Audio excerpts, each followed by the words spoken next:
इस कार्यक्रम के प्रसारण पुण्यार्जक हैं श्री आरपी जैन, श्रीमती ममता जैन, श्री प्रशांत जैन, श्रीमती दिव्या जैन, पुत्र भरत जैन, श्रीमती सौम्या एवं पारस जैन।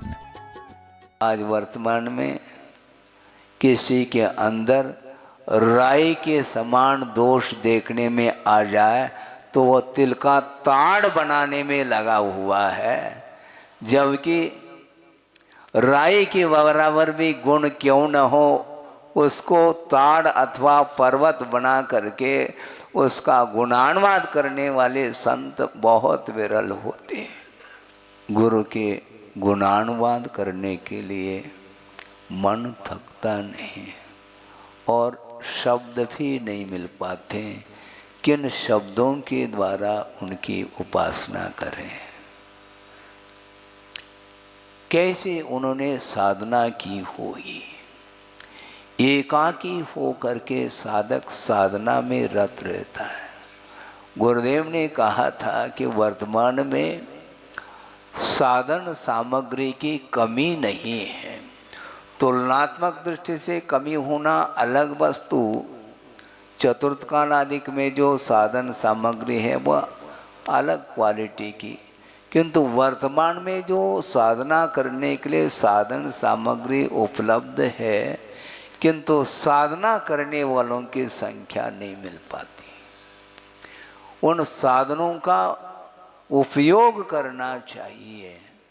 हमारा साधना कैसे करें, साधना कैसे करें। साधन नहीं है क्या आपके पास? साधन तो है, तो उसका उपयोग करो।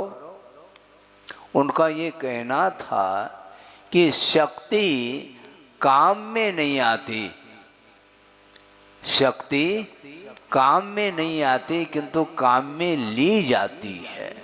आपके पास शक्ति है, काम में ले भी रहे हैं आप, ऐसी बात नहीं है।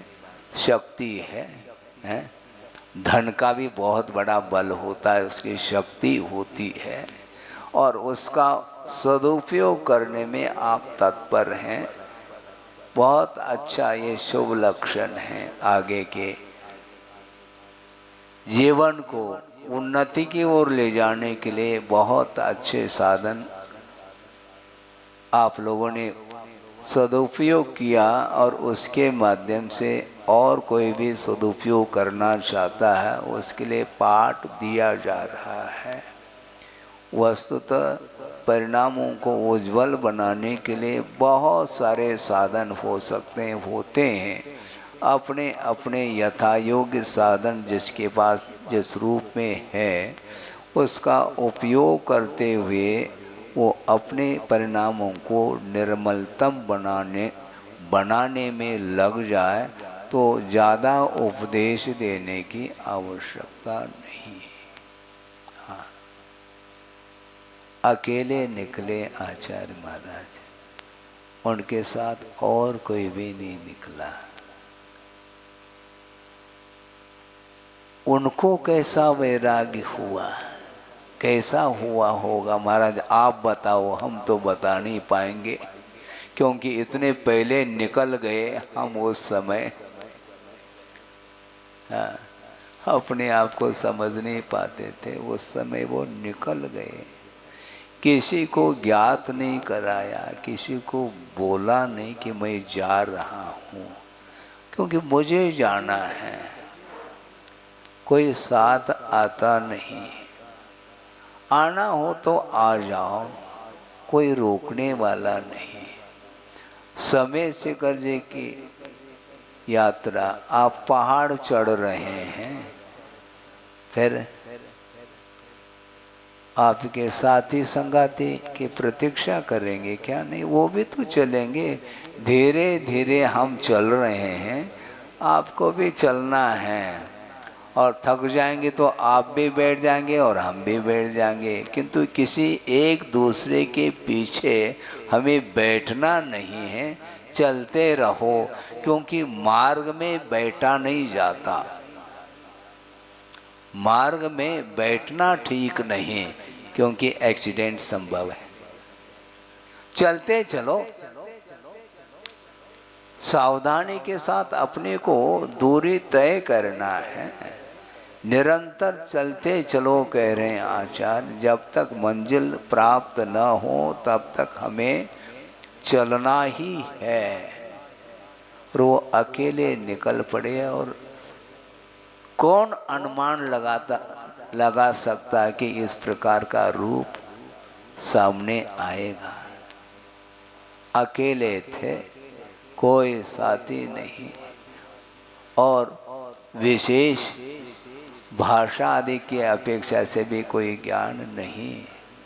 और कितनी दूरी तय की उन्होंने, और 20 साल की उम्र में।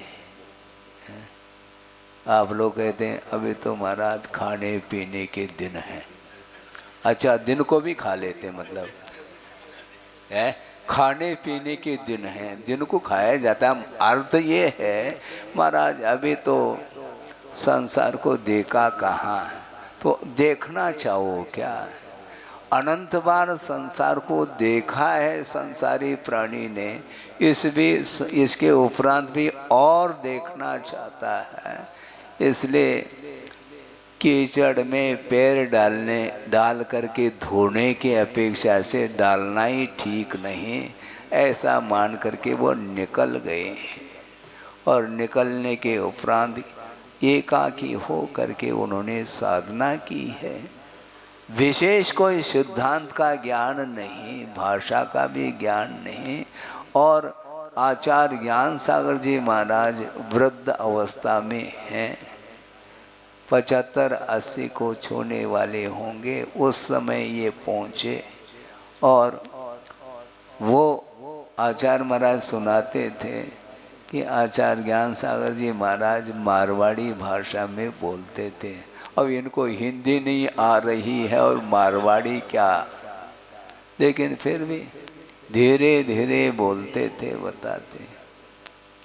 और एक विशेष बात उन्होंने बात सुनाई थी, वो ये है कि आचार्य ज्ञान सागर जी महाराज आचार्य महाराज के लिए पढ़ाते थे, अध्ययन कराते थे। उस समय स्वयं उनके पास कोई प्रति नहीं, अष्ट सहस्री एक न्याय का महान एक क्लिष्ट ग्रंथ है, और उसका अध्ययन आचार्य महाराज के लिए कराते थे। और एक ही प्रति थी, और उन्होंने कहा हाँ ये ले लो और पढ़ो, क्योंकि एक ही प्रति है। और आचार्य महाराज पढ़ते थे और वो बिना शास्त्र का आलम्बन लिए उसका अर्थ बताते चले जाते थे। न्याय के प्रकांड विद्वान थे वो, और बीच बीच में और संकेत देते थे कि अमुक पृष्ठ पर अंडरलाइन लगा हुआ है, उसको गौर से पढ़ो। अब सोचो, विचार करो कितना क्षोभम तीव्र होगा। और संस्कृत भाषा में, प्राकृत भाषा में ग्रंथ का अध्ययन कराना, और ये कर रहे हैं नव दीक्षित। और उस समय कितना समझ में आता होगा, क्या होता होगा। आचार्य महाराज कहते थे ज्ञान सागर जी कि विद्या कालेन पच्यते, कालांतर में ही वह विद्या हासिल होगी, अभी तो निरंतर पुरुषार्थ करने की आवश्यकता है। और लगनशीलता थी। और दूसरी बात ये है, मात्र ज्ञानार्जन करने के लिए ही आए थे ऐसा नहीं, उनको वैराग्य बहुत था। और ज्ञान के माध्यम से वैराग्य और दृढ़ होता चला जा रहा था। सुनते हैं जब उन्होंने घर नहीं छोड़ा था उस समय भी स्वाध्याय करने के लिए वो स्वयं तो नहीं करते थे, जो करते थे उनके पास बैठ जाते थे। महाराज किसके पास, उसकी बात मत करो, ज़्यादा पुराण नहीं खोलना चाहते हम। हाँ, 17-18 साल की उम्र में वो स्वाध्याय सुनते थे, और सुन करके उनको ज्ञान काफ़ी हद तक प्राप्त हुआ था और समाज के लोग आते थे कि मंदिर में जनता आई है और आप चलिए सुनाने के लिए। अब सोचो विचार करो, प्रतिदिन आते थे और ये चले जाते थे और सुनाते थे 18 साल की उम्र में। उसके बाद स्वयं ही निकल गए, ज्ञान हो गया। एक बार ज्ञान होने के उपरांत बार बार क्या सुनना। हाँ, बाहर कोई नई नई बात नहीं है, एक बहुत आगम की बात आपके सामने रख रहा हूं कि समूह शरण में दिव्य ध्वनि खिरती है और 4 बार खिरती है, ऐसा सुना है। तो उसमें कोई नई नई बातें आती हैं क्या? नहीं, क्योंकि केवली भगवान ने, तीर्थंकर ने जिस समय उन्हें केवल ज्ञान प्राप्त हुआ उसी समय समस्त पदार्थों का ज्ञान उन्हें हो गया है। प्रति समय उन्हें जो भी ज्ञान हो रहा है वह नया नहीं। यदि नया कहोगे तो उनको ज्ञान नहीं था क्या? क्योंकि सर्वम जानाति इति सर्वज्ञः, जो सबको जाने उसका नाम सर्वज्ञ है। तो एक ही समय में अतीत अनागत पर्यायों के साथ अनंतानंत पदार्थों को केवल ज्ञान के माध्यम से उन्होंने जान लिया है, एक समय में एक साथ। अब अनंतर समय में और क्या जानेंगे? जानने के लिए कुछ विषय बचा ही नहीं। और केवल ज्ञान के माध्यम से जानने के उपरांत जब दिव्य ध्वनि खिरती है उसके माध्यम से गणधर परमेष्ठी उस दिव्य ध्वनि का आलम्बन लेकर के द्वादशांग की रचना करते हैं और उपदेश देते रहते हैं। तो प्रतिदिन वही क्या सुनना? सही बात है। हाँ, 8 साल का बालक समूह शरण में पहुंच गया और दिव्य ध्वनि सुन ली, ज्ञान हो गया।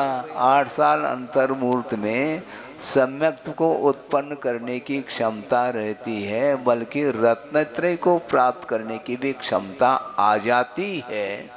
तो उसने सुन लिया, एक बार दिव्य ध्वनि का श्रवण कर लिया, वैराग था। उसने सोचा अब समूह शरण में बहुत भीड़ है, बाहर जा कर के साधना कर लें तो ज़्यादा अच्छा है। और सोचो विचार करो, और समूह शरण में उसका मन नहीं लग रहा। महाराज हम तो समूह शरण में जाने के लिए प्रतीक्षा कर रहे हैं और वह लड़का बाहर जा रहा है, क्या बात है? बात कुछ नहीं है, बार बार सुनने में क्या सार है? एक बार वस्तु स्वरूप का ज्ञान परिज्ञान हो गया, अब बार बार सुनो, एक बार सुनो, बात एक ही है। क्योंकि सम्यक दर्शन ज्ञान चारित्राणी मोक्ष मार्ग कह दिया, और कितने बार उसको रटोगे तुम? रत्नत्रय मोक्ष मार्ग है, तो रत्नत्रय अंगीकार हमने कर लिया है। अब साधना करने के लिए यह भीड़ हमारे लिए व्यवधान उपस्थित कर सकती है, इसलिए बाहर निकल गया और सुदूर जंगल में वन में जा कर के साधना करने के लिए वह बैठ गया और अल्पकाल में ही केवल ज्ञान को प्राप्त कर लिया। और आप कह रहे हैं महाराज और सुनाओ, और कितने बार सुनाए? 2 महीने होने जा रहे हैं महाराज, अभी कम है, कोई बात नहीं। लगातार वही बातें रिपीट की जा रही है।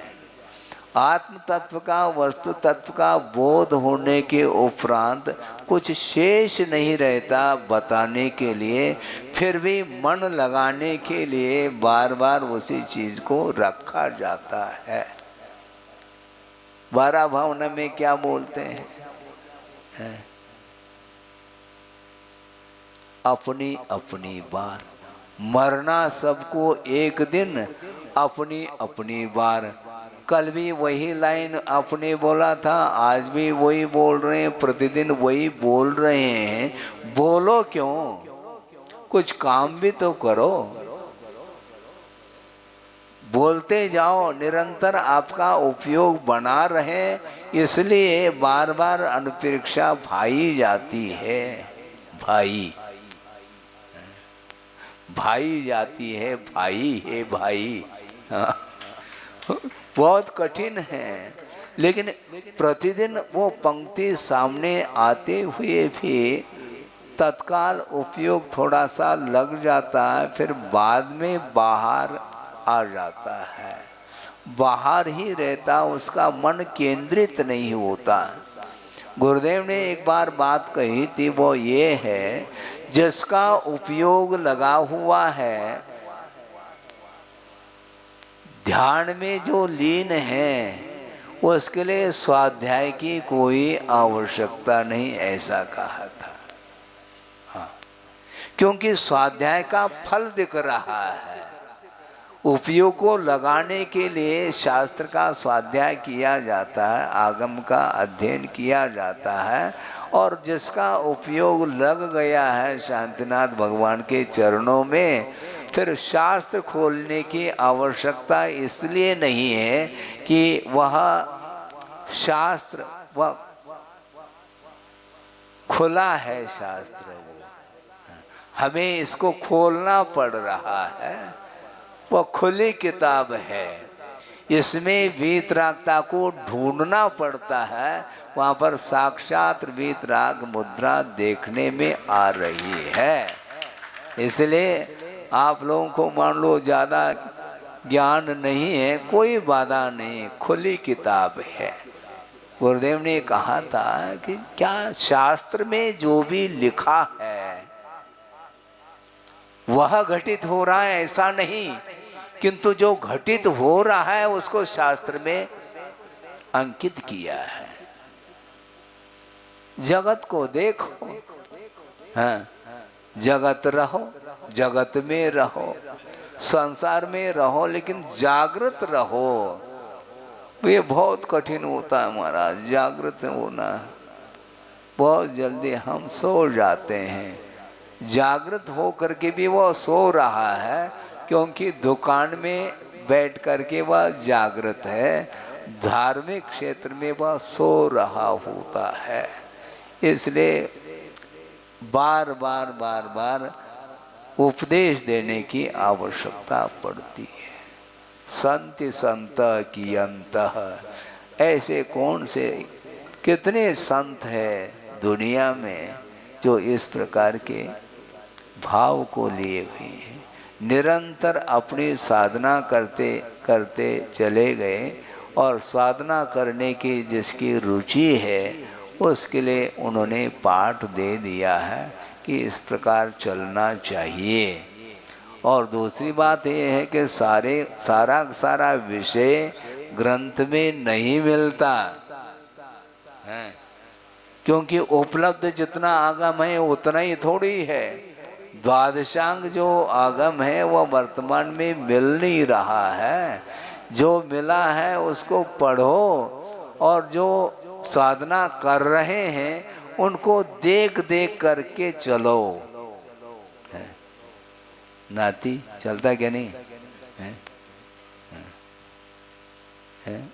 किसको? दादाजी को देख देख करके चलता है वो। दादाजी भी उसी स्पीड से चलते हैं जैसे उनको चलना नहीं आता हो, लेकिन ऐसा नहीं, ऐसा ही है वो, क्योंकि नाती को चलाना है। उंगली पकड़ता है, कौन उंगली पकड़ रहा है? दादाजी। लेकिन पता नहीं पड़ता किसकी उंगली किसके कौन पकड़ रहा है। कोई भी पकड़े, किंतु उसको मार्ग दिखाना पड़ता है। इसीलिए ये कहा जा रहा है कि सारी बातें कही नहीं जाती। अनुभव के आधार से जो गुरु चल रहे हैं उनको देख करके अपने को धीरे धीरे धीरे चलना होता है। इसलिए प्रतिदिन क्या विषय रखें, वही वही विषय आते हैं।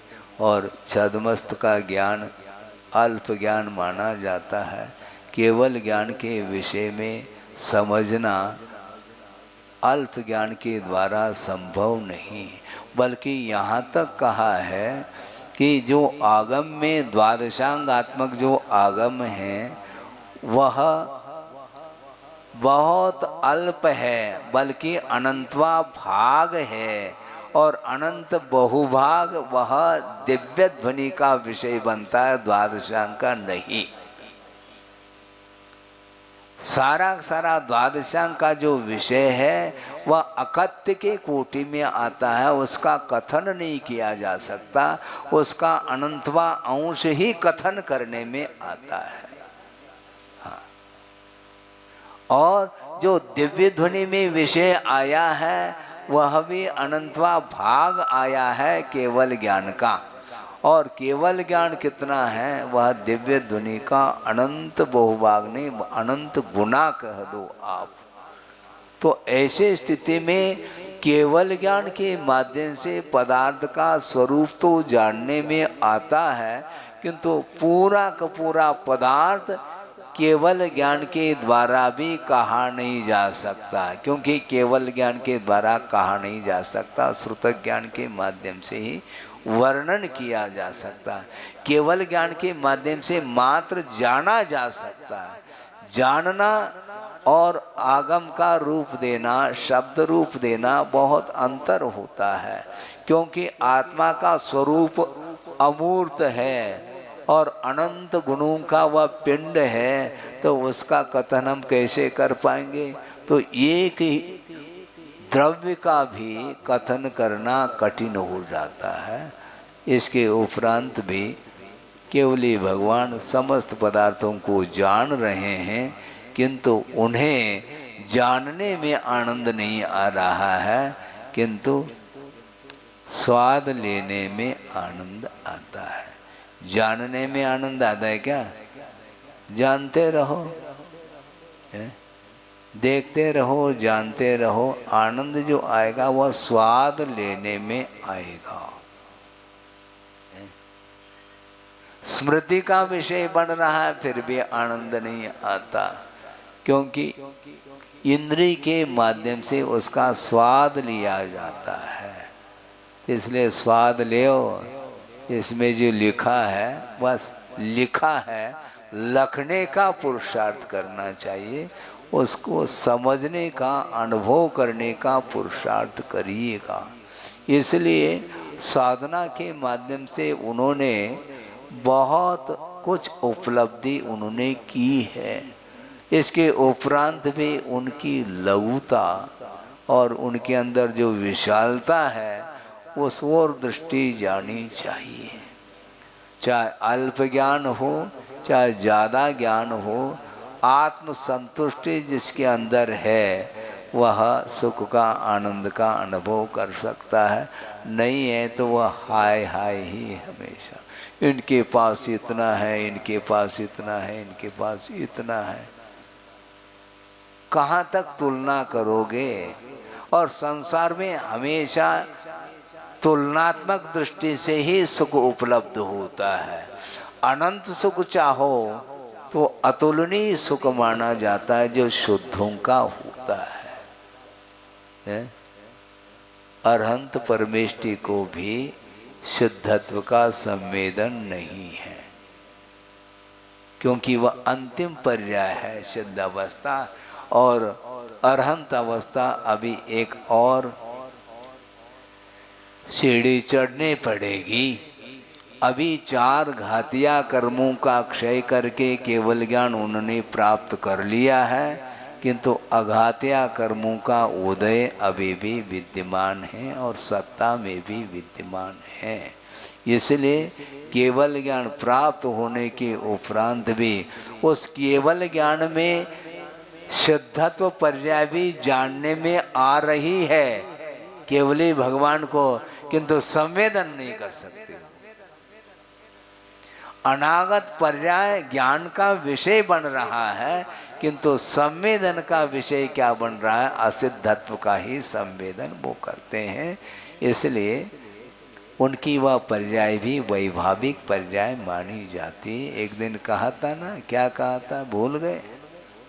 हम भूल जाते हैं क्योंकि आपको तो फिर से करना ही, आपको रिपीट तो करना ही है, आप बोल लेंगे। अंतिम यदि पर्याय है तो वह घृत पर्याय मानी जाती है। नवनीत तक है, नवनीत बहुत अच्छा मुलायम दिखता है, लेकिन उसमें सुगंधी नहीं आती। उसको सूंघेंगे तो छाछ की गंध आती है, आती है। नवनीत, नवनीत को सूंघेंगे तो उसमें छाछ की गंध आती है, क्योंकि उसमें अभी भी जलांश है। और जब उसको अग्नि के द्वारा तपाया जाता है तो जलांश समाप्त हो जाता है, तो ऑटोमेटिक उसमें से सुगंधी आ जाती है। तो उसी प्रकार जब तक आघाती कर्म विद्यमान है तब तक ऊर्ध्वगमन उनका संभव नहीं है। ऊर्ध्वगमन स्वभाव होते हुए भी अभी वर्तमान में वैभाविक परिणति विद्यमान है।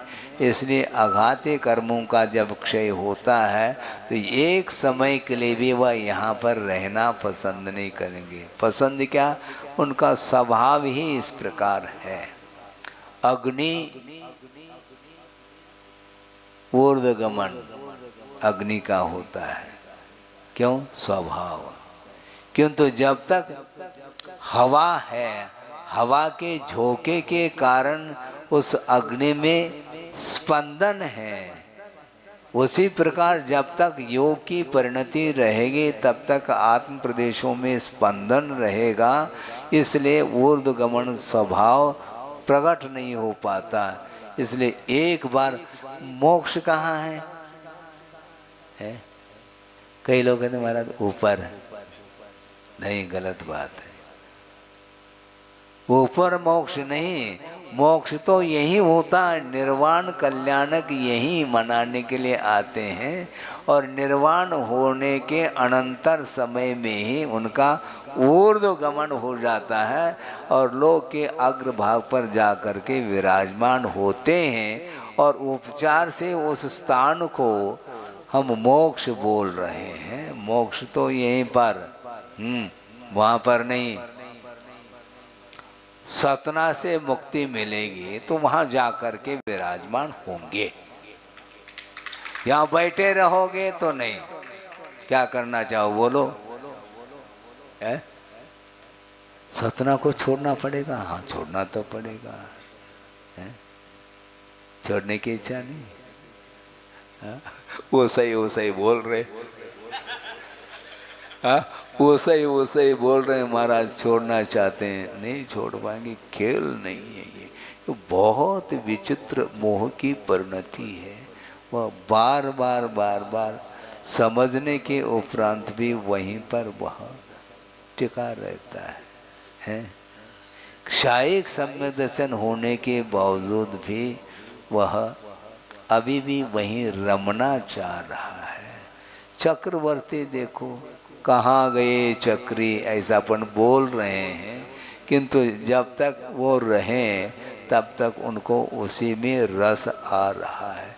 सम्यक दर्शन प्योर हुआ है। क्षायिक सम्यक दर्शन होना अलग, किंतु वीतराग सम्यक दर्शन होना अलग है। सराग सम्यक दर्शन जब तक रहेगा तब तक वह राग सहित है। वो सम्यक दर्शन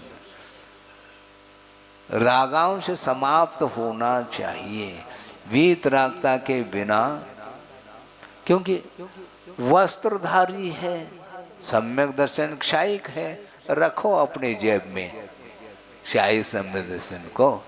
वो छूटेगा नहीं क्षायिक सम्यक दर्शन, किंतु नहीं छूटते हुए भी राग का अभाव नहीं हुआ है, स्वामित्व का अभाव नहीं हुआ है, भोक्तृत्व भाव का अभाव नहीं हुआ है। स्वामित्व भाव नहीं है, बिल्कुल है। अधिपति किसके? षटखंड अधिपति।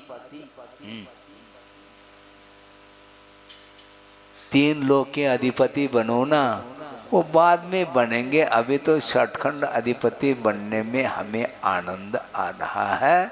और कितने 60,000 वर्ष ऐसा कुछ मिलता है कि युद्ध है करने के लिए गए 60,000 वर्ष, उसके बाद वह जीत करके आए हैं। लेकिन एक और बैठे हैं बाहुबली, वो सवई हैं भरत से भी हैं। ये 500 धनुष तो वो 525 धनुष है। और वो कह रहे हैं, चक्रवर्ती कह रहा है हाँ मैं चक्री अभी नहीं बने, ध्यान रखो, हाँ, मुझे और निपटना पड़ेगा तुम्हें। है? मैं आपके चरणों में आ सकता हूं भाई के रूप में, हाँ ये ध्यान रखो। हाँ, बड़े भाई के रूप में मैं आपको सम्मान दे सकता हूं, किंतु चक्री के रूप में नहीं। अभी एक मैं शेष हूं, मुझे निपटो पहला, मुझे परास्त करो तब बात, उसके बिना नहीं। और 3 युद्ध में वह हार गया। और कैसा अनुभव करता होगा वो क्षायिक सम्यक दृष्टि चक्री, तिलमिला गया है, मान हानि हो गई। और वो भी अनुज के द्वारा, अग्रज हार गया। अहम अग्रे अग्रे कहते हो, हार गया वो। जल युद्ध में हार गया, दृष्टि युद्ध में हार गया, और मल युद्ध में भी हार गया। हाँ? उसको चित्त कर दिया, उठाया है, आसमान दिखाया उसको, लेकिन बाहुबली के पास विवेक था, उसने ऊपर से उसको नीचे फेंका नहीं, धीरे से उतार दिया। फूल के समान ऊपर उठाया था। उस समय चक्री ने क्या अनुभव किया होगा, तारे दिख रहे थे आसमान के। हार तो हो गया, लेकिन छोटे भाई के द्वारा हार गया। कितनी पीड़ा होती होगी। सम्यक दृष्टि को पीड़ा नहीं होनी चाहिए, है क्यों पंडित जी? सम्यक दृष्टि, और उसमें भी क्षायिक सम्यक दृष्टि, क्यों पीड़ा? क्योंकि हार हो गया। मान चाहता, सम्मान चाहता है संसारी प्राणी, कि तू आत्म सम्मान को भूल गया है, शरीर के पीछे दौड़ रहा है। उनको वैराग्य हो गया बाहुबली को, अब चरम सीमा हो गई चक्री की। इतना तो सोचना था, 3 युद्धों में हारने के बाद भी चक्र चलाने का भाव जागृत हुआ। कितना निकृष्ट परिणाम कहलाया ये, और है सम्यक दृष्टि। रहो, इसको राग बोलते हैं। वो नचाता है, और चक्रवर्ती चक्र चलाया, लेकिन उसको विवेक नहीं था चक्री को कि इस चक्र का प्रभाव अपने परिवार वालों के ऊपर नहीं पड़ता है। यह बुद्धि काम नहीं कर रही थी। किसी ने कहा कि महाराज चक्रवर्ती ने जो चक्र चलाया था वो अबुद्धि पूर्वक चक्र चलाया। तो गुरुदेव ने क्या उत्तर दिया? उनके पास बुद्धि थी नहीं, इसी का नाम अबुद्धि। बुद्धि काम नहीं कर पाई, चक्र चलाया, हुआ कुछ नहीं, उसका कोई भी असर नहीं हुआ, और बाहुबली को वैराग्य हो गया। यही संसार की असारता यहाँ पर देखने में आती है। तो इसी प्रकार गुरुदेव को जो वैराग्य हुआ होगा, इसी प्रकार कोई न कोई निमित्त निश्चित रूप से मिले होंगे। क्योंकि वहाँ पर जब घर में थे उसी समय स्वाध्याय के प्रति उनकी लगनशीलता थी, निरंतर वह स्वाध्याय करते थे और घंटों जा कर के मंदिर में एकांत में बिल्कुल परिक्रमा के पीछे सुनते हैं। रात के 11 बजे तक वहाँ पर अकेले बैठे रहते थे। इस कार्यक्रम के प्रसारण पुण्यार्जक हैं श्री आरपी जैन, श्रीमती ममता जैन, श्री प्रशांत जैन, श्रीमती दिव्या जैन, पुत्र भरत जैन, श्रीमती सौम्या एवं पारस जैन।